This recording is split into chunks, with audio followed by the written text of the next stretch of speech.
Answer lane. Good morning, y'all. Today, second day at Amazon or so, third or something. Yeah, I had a little hiccup while delivery.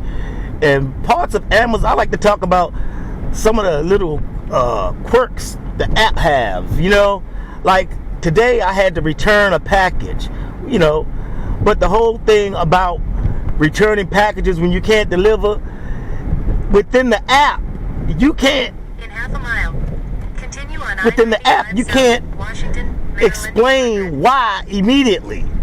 It's like they got these pre-packaged radio buttons on with the explanation on why, but most of the time it don't explain the simple things. You can't access the building, it's too early, or because in my situation it's like between 4 or 5 o'clock in the morning, and there's no receptionist at this particular location. And then it was like the name for the package had 4 names, not 4 first and last name. It had like, one of those long, usually seen in Latino names, but it was like, actually it was like 2 names, but it didn't have nothing separating, like a comma. But so I'm looking at it because it was a female name and a male name on one line, and I'm like looking at this thing. I'm like, okay, so they want me to deliver here, so they had the video type directory, the digital type, and it get a little camera thing and all. Had to come for leasing, couldn't get in, the doors was locked. Then I'm trying to type in the names, which time being consumed. No names being found. First and last name not being found on either one. First name not being found on either one. Last name not being found on either one. Even the apartment number not being found. So I'm like, okay, can't deliver here. There's no receptionist, So I'm going in the app to try to select. The simplest thing is like they don't have it listed. So I gotta find within the app. It's not in settings. It's not in it's trying to like box you in to where you'll sit there for 5, 10, 15, 20 minutes trying to figure out how to bypass that stop, or explain to Amazon that there's an issue with you can't deliver based on either time or the person's not listed in the directory, the call box directory. Excuse me.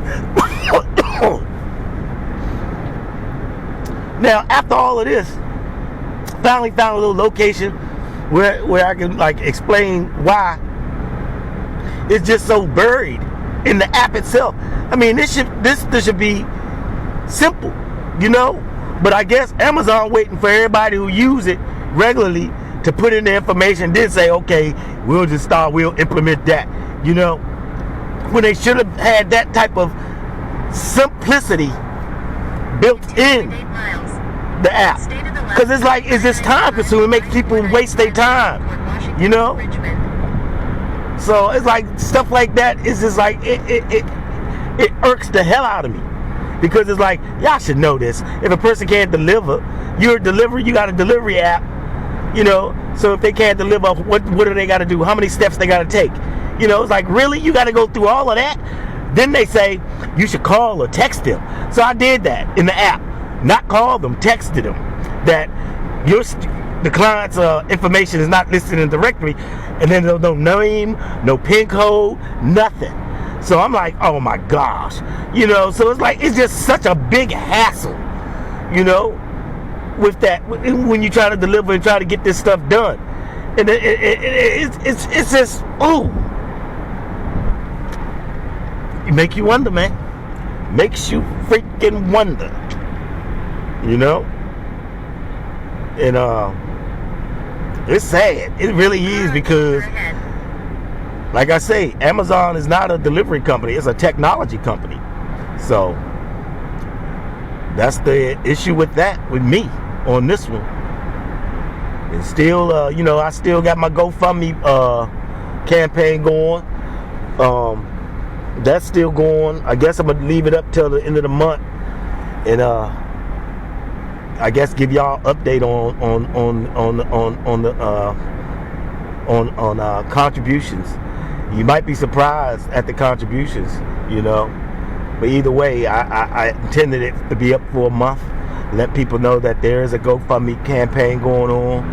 Please like, comment, subscribe, you know, and share, you know. Thank y'all. Y'all take care. Peace and blessings.